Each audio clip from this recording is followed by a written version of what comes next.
అందరికీ నమస్కారం. Welcome to Leo. మొత్తానికి ఏదైతే ఆంధ్రప్రదేశ్ ప్రభుత్వం సోషల్ మీడియాలో అనుచిత పోస్టులు పెట్టినటువంటి వ్యక్తుల మీద కేసుల పరంపర కొనసాగిస్తుందనే చెప్పుకోవాలి. అయితే దీనికి సంబంధించి కాంగ్రెస్ పార్టీ కూడా ఈ యొక్క సోషల్ మీడియాలో ఎవరైతే అనుచిత పోస్టులు పెడుతున్నారో, అదేవిధంగా వ్యక్తిత్వ హననాన్ని పాల్పడుతున్నారో వాళ్ళందరి అరెస్టులు కూడా స్వాగతిస్తున్నామని చెప్పేసి ఇప్పటికే కాంగ్రెస్ పీసీసీ చీఫ్ షర్మిల గారు అయితే చెప్పడం జరిగింది. దీని వెనుక ఏదన్నా తెలుగుదేశం పార్టీ అదేవిధంగా కాంగ్రెస్ పార్టీ ఈ అరెస్టుల పర్వానికి సంబంధించి ఏదో కుమ్మక్కై ఉన్నారా, లేదా వీళ్ళిద్దరూ కలిసే ఈ యొక్క సోషల్ మీడియాకి సంబంధించి వేట మొదలైందా? ఇవన్నీ కూడా తెలుసుకునే ప్రయత్నం చేద్దాం. మనతో ఉన్నారు కాంగ్రెస్ పార్టీ రాష్ట్ర అధికార ప్రతినిధి కాసరగడ్డ నాగార్జున గారు. సార్ నమస్కారం అండి. నమస్తే అండి. మొత్తానికి ఏదైతే ఆంధ్రప్రదేశ్ రాష్ట్రంలో గడిచిన 5 సంవత్సరాలు అసభ్యకరమైన పోస్టులు పెట్టారో వాళ్ళందరి మీద కూడా కూటమి ప్రభుత్వం ఏ విధంగా కేసులు పెడుతుందో మీరు కూడా చూస్తూనే ఉన్నారు. అవును.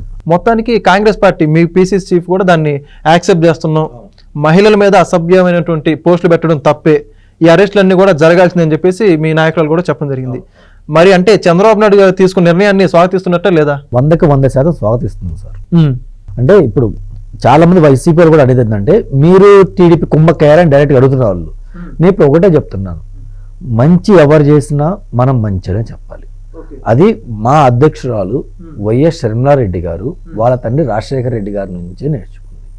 ఎందుకంటే ఇంతకుముందు బాబు గారు ముఖ్యమంత్రిగా ఉన్నప్పుడు ఏదైతే ఆయన చేసిన మంచి పనులు కానీ, ఏదైతే పథకాలు కానీ, ఏదైతే బిజినెస్ సంబంధించిన రిలేటింగ్ ఉన్నాయో అవన్నీ రాజశేఖర రెడ్డి గారు దాన్ని అలాగే కంటిన్యూ చేశారు. దానికి ఇంకా మరో 10 యాడ్ చేశారని తెప్పించి చంద్రబాబు నాయుడు గారు చేసింది మేమెందుకు చేయాలి అని తీసేయలేదు.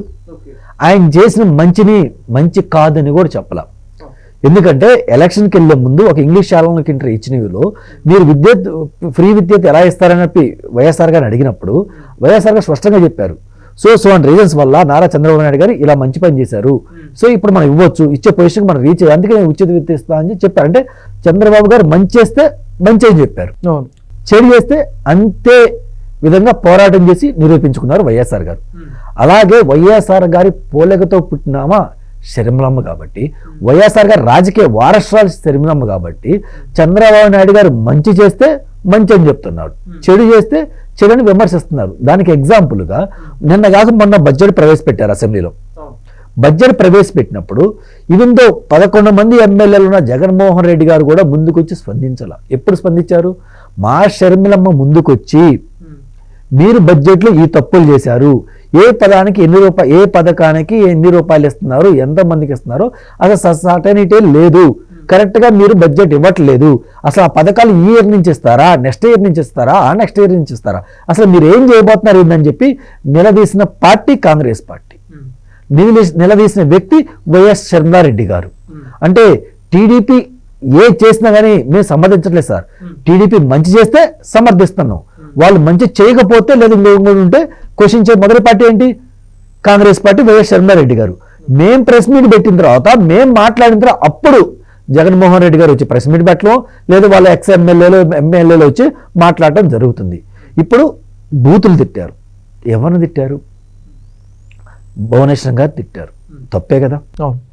ఆమె మా పార్టీ కాకపోయినా భువనేశ్వర్ గారు తిట్టారు, తప్పే కదా. అలాగే పవన్ కళ్యాణ్ గారి కూతుర్ని తిట్టారు. ఎంత దారుణంగా తిట్టారంటే కొన్ని మాటలు మనం వాడకూడదు. కూతుర్ని తిట్టారు, వాళ్ళ తల్లిని తిట్టారు, వాళ్ళ భార్యను తిట్టారు. అలాగే సునీతమ్మ, షర్మిలమ్మ, వీళ్ళిద్దరు ఎవరు? సునీతమ్మ కన్న కూతురు కాకపోయినా వైఎస్ఆర్ గారు వాళ్ళ తమ్ముడు కూతుర్ని తన సొంత కూతురుగా పెంచుకున్నాడు. ఎందుకంటే ఇద్దరు ఆడబిడ్డలను ఇద్దరిని బాదుకోవాలని చెప్పి వాళ్ళిద్దరూ వైఎస్ఆర్ గారి ముందు పెరిగిన వాళ్ళు. ఎందుకు ప్రేమ ఉండదు? అలాంటి చెల్లెళ్ళ మీద ఇలాంటి తిట్లు పెడతంటే ఎలా? ఆ తిట్లు పెట్టినందుకే ఇప్పుడు కూటమి ప్రభుత్వం అరెస్ట్ చేసింది. మరి మేము కోరుకుని స్టార్టింగ్ నుంచి అంతే కదా. అది కాంగ్రెస్ కార్యకర్తలు తప్పుడు పోస్టులు పెట్టినా మీరు అరెస్ట్ చేయాల్సిందే, వైసీపీ కార్యకర్తలు ఇలాంటి బూతులు పెట్టినా అరెస్ట్ చేయాల్సిందే, ఆఖరికి టీడీపీ వాళ్ళు బూతులు పెట్టినా అరెస్ట్ చేయాల్సిందని చెప్పి మా పార్టీ స్టాండ్ కరెక్ట్గానే ఉంది. అందులో భాగంగా వాళ్ళు బూతులు పెట్టిన వాళ్ళు వల్ల రవీంద్ర రెడ్డి గారిని ఆల్రెడీ ఎన్నికల ముందు మేము కంప్లైంట్ ఇచ్చాం. మా షర్మిలమ్మ కంప్లైంట్ ఇచ్చింది, విజయమ్మ కంప్లైంట్ ఇచ్చింది, అలాగే సునీతమ్మ కంప్లైంట్ ఇచ్చారు. ఆ కంప్లైంట్ ఇచ్చిన పిటిషన్ కూడా ఆడ మూల చెత్తగుండిగా పడేశారంట. ఇప్పుడు గవర్నమెంట్ చెప్తుంటే మాకు అర్థం, పోలీసులు వెతుకుతుంటే మాకు అర్థమవుతుంది. వాళ్ళు తిట్టిన శిక్ష పడాల్సిందే. దాంట్లో మనం ఏం చూస్తాం? కూటమి ప్రభుత్వం మంచి చేస్తుంది, మంచి కాబట్టి మేము సమర్థించను. ఆ రోజు వైఎస్ఆర్ గారు మంచి చేసే సమర్థించారు, ఈ రోజు షర్మిలమ్మ సమర్థిస్తుంది.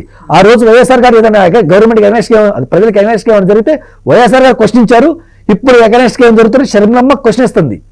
అందుకు ఎలా మీరు కంపేర్ చేస్తారు టీడీపీ వైసీపీలో టీడీపీ కాంగ్రెస్ రెండు కలిసినాయి అని చెప్పి? ఇక్కడ ఇంకోటి ప్రధానంగా చెప్పుకోవాల్సింది ఏంటంటే వర్రా రవీంద్రారెడ్డి ఎవరైతే ప్రధానంగా షర్మిల గారిని తిట్టడంలో ముఖ్య పాత్ర పోషించిన ఇతనే, సోషల్ మీడియా మొత్తాన్ని ముందు నడిపించిన ఇతనే అని చెప్పి చెబుతున్నారు. ఈ రోజు అతను అరెస్ట్ చేయడం జరిగింది. అతను అరెస్ట్ చేసినప్పుడు ఏదైతే అతను వాంగ్మూలం ఇచ్చాడో పోలీసుల సమక్షంలో, మొత్తంగా నేను వైఎస్ అవినాష్ రెడ్డి గారు ఆయన సమక్షంలోనే ఆయన ఇచ్చిన ఆదేశాల మేరకు నేను చేశానని చెప్పి చెబుతా ఉన్నాడు. అంటే మరి సొంత కుటుంబ సభ్యులు ఈ విధంగా వాళ్ళ మీద పోస్టులు పెట్టించడం ఏ విధంగా అర్థం చేసుకోవాలి మరి? సార్ ఇప్పుడు అతను ఒక్కడే కాదు సార్, ఎంపీ అవినాష్ రెడ్డే కాదు, పిల్ల సజ్జల గారు ఒక అతను ఉన్నాడు. నేను ఒకటే అడుగుతున్నా, షర్మిలమ్మ పిల్ల సజ్జల అంటే ఎవరండి? భార్గవ్ సన్నాసుడు, ఫారెన్ నుంచి చదువుకొచ్చాను, నాకు చాలా మార్కులు ఉన్నాయి, చాలా సర్టిఫికేట్లు ఉన్నాయి చెప్పుకుంటున్నాడు కదా. జగన్మోహన్ రెడ్డి గారు కితాబ్ ఇచ్చారు కదా.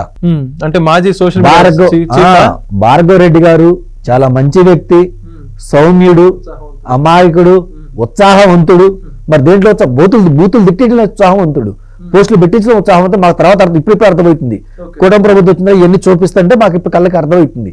దాంట్లో ఉత్సాహవంతుడు అనుకుంటా బహుశా జగన్మోహన్ రెడ్డి గారు ఇండైరెక్ట్లీ చెప్పాడు మనకి. అయితే పిల్ల సజ్జల అంటే మొత్తానికి భార్గవ్ గారు అంటే భార్గవ్ పిల్ల సజ్జల. షర్మిలమ్మ పాదయాత్ర చేసినప్పుడు వీళ్ళందరూ ఎక్కడున్నారండి? పిల్ల సజ్జల అప్పుడు ఎక్కడున్నాడు?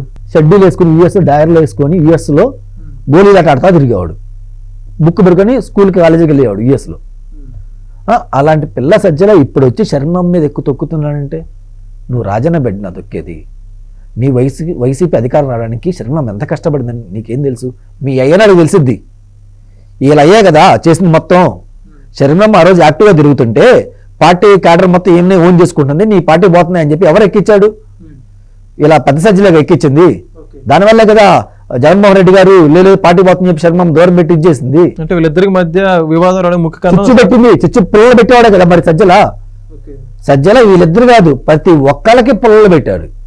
ఆఖరికి జగన్మోహన్ రెడ్డి గారు కాంగ్రెస్ నుంచి బయటకు వచ్చినప్పుడు ఆయనతో పాటు చాలా ఎమ్మెల్యేలు బయటకు వచ్చి ఆయన నడిచారు, రాజీనామా చేసి మళ్ళీ గెలిచారు. వాళ్ళు కూడా మొన్న ఎలక్షన్లో వెళ్ళిపోవాల్సి వచ్చింది. దేనికి? ఇతను పుల్లలు పెట్టడం వల్లే కదా. సో అలా కష్టపడి పనిచేసిన మా షర్మిలమ్మ మీద కేసులు పెట్టించారు. సో వీళ్ళందరూ అంటే ఆ వర్ల అతను ఏమైనా చిన్న స్మాల్ ఫిష్ అండి రవీంద్రరెడ్డి, ఇంకా తిమ్మింగ్లాలు ఉన్నాయి. సజ్జల భార్గవ్, సజ్జల రామకృష్ణారెడ్డి, అలాగే విజయసాయి రెడ్డి అసలు మెయిన్ తల, అలాగే కడప ఎంపీ అవినాష్ రెడ్డి. ఇలా పోను వస్తాయి సార్, పేర్లు వస్తాయి. కానీ నాకు డౌట్ ఏంటంటే కూటమి ప్రభుత్వం దీన్ని నీరు కారిచ్చిద్దా లేదు గట్టిగా ఇన్వెస్టిగేషన్ చేసిద్దని మనం చూడాలి. ఓ పక్క ఎంత మేర అరెస్ట్ చేస్తుందండి, ఇంకా నీరు కారిచ్చిద్దా? లేదు, ఇవన్నీ చూపిస్తాను చివరికి జగన్మోహన్ రెడ్డి గారి దగ్గరే చూపిస్తాను కదా. మరి ఆయన దాకా వెళ్ళిద్ది ఇది. ఇప్పుడు మీరు ఎంత చూసినా కానీ కాంగ్రెస్ పార్టీ ఒకటే డిమాండ్ చేస్తుంది, మీరు ఎవరిని అరెస్ట్ చేస్తున్నారు? చిన్న చిన్న చేపలు అరెస్ట్ చేస్తున్నారు. ఇప్పటికీ మీరు అవినాష్ రెడ్డికి నోటీస్ ఇచ్చారా? దాంతోపాటు విజయసాయి రెడ్డి నోటీస్ ఇచ్చారా? వాళ్ళు ఎందుకు అరెస్ట్ చేయట్లా? ఒకళ్ళు రాజ్యసభ అని ఒకళ్ళు మా ఎంపీ అని మీరు అరెస్ట్ చేయట్లా. దేనికి అరెస్ట్ చేయట్లా? వాళ్ళు మెయిన్ థింకింగ్ కదా. వాళ్ళని అరెస్ట్ చేస్తే ఈ క్రైమ్లు రాష్ట్రంలో సగం తగ్గిపోతాయి. అలాంటి వాళ్ళు అరెస్ట్ చేయకుండా ఈ పిల్ల మిత్రులు అరెస్ట్ చేయడం దేనికి? అఫ్కోర్స్ వీళ్ళని చేయాలి, నేను కాదనలా, కానీ మేము వీళ్ళని కూడా అరెస్ట్ చేయాలి కదా. అదే మేము డిమాండ్ చేసి కూడా అంతే సార్, గట్టిగా ప్రాపర్ ఇన్వెస్టిగేషన్ జరగాలి. దీన్ని అనకుండా ఆఖరి జగన్మోహన్ రెడ్డి ఉంటే ఆయన కూడా బొక్కలో పడేయాలి. అదే మేము కాంగ్రెస్ పార్టీ తరఫున కోరుకుంటున్నాం గట్టిగా. ఓకే, మొత్తానికైతే మరి ఒక సోషల్ మీడియా సైతాలను అని చెప్పేసి మీ నాయకురాలు చెప్పడం జరిగింది. ఈ సోషల్ మీడియా సైతాలందరూ కూడా అరెస్ట్ చేసే ప్రక్రియ మొదలుగా మా షర్మిలమ్మ కొంచెం మంచిది కాబట్టి చిన్న మాట ఉంది సార్. అదే మేమైతే సోషల్ మీడియా టెర్రరిస్టులు అంటాం వాళ్ళని. టెర్రరిస్టులు వాళ్ళు ఇంకా చెప్పాలంటే.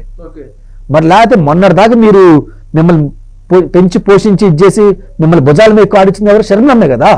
ఇప్పుడు పార్టీ మారింది, ఆమె మీద మీరు ఇలాంటి తప్పుడు పోస్టులు పెడుతున్నారంటే మీరు టెర్రరిస్టుల కంటే దుర్మార్గం కదా. మరి ఇంకా అని మీ పార్టీ మొన్నటిదాకా అధ్యక్షుల పదవి పోషించింది వైఎస్ విజయమ్మ. ఆ తర్వాత మీ అన్న వచ్చాడు, అఫ్ కోర్స్ అధికారం వచ్చిన తర్వాత మీ అన్న లాక్కున్నాడు పార్టీని, అది కూడా మళ్ళీ. అలాంటి తల్లి మీద మీరు షర్మిలమ్మ మా రాజశేఖర రెడ్డికి పుట్టలేదు, మరి ఎవరికో పుట్టింది వెళ్ళి విజయం అడగన అలాంటి స్టేట్మెంట్లు పెట్టినా అలాంటి వాడికి మీరు మంచి సర్టిఫికేట్ ఇచ్చారండి జగన్మోహన్ రెడ్డి గారు. ఇంకా క్యారెక్టర్ ఏంటి సార్ అక్కడ? ఏం మిగిలింది ఆ పార్టీలో?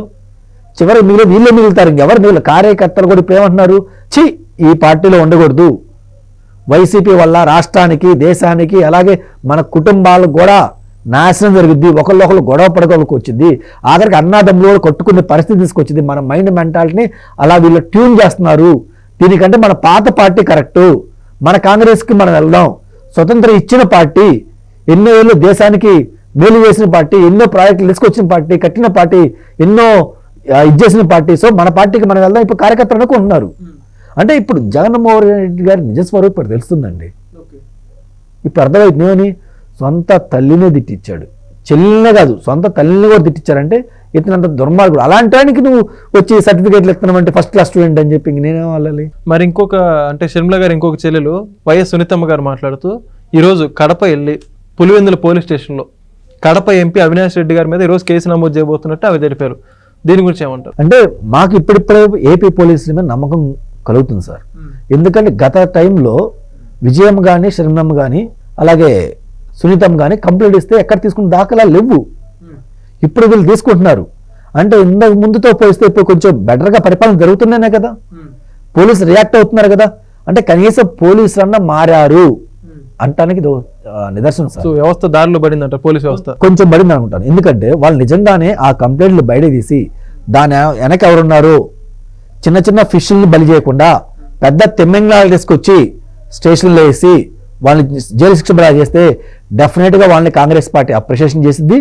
వాళ్ళకి ఇంకా ఉన్నత గౌరవం ఇవ్వాలని చెప్పి మేము కూడా కొత్త ప్రభుత్వాన్ని కోరుకుంటాం. ఖచ్చితంగా సార్. ఇప్పటికే ఏదైతే సోషల్ మీడియాకి సంబంధించి ఒక వేట మొదలైందనే చెప్పుకోవాలి. మీరు చెప్పిన విధంగా అవినాష్ రెడ్డి కావచ్చు, ఎవరైతే పెద్ద పెద్ద తిమింగళాలను కూడా అరెస్ట్ చేసే ప్రక్రియ కూడా మొదలవబోతుంది. అతి త్వరలో కూడా ఇవన్నీ కూడా జరగాలని కోరుకుందాం. ధన్యవాదాలు. ధన్యవాదాలు. Please subscribe to Leo news for more videos.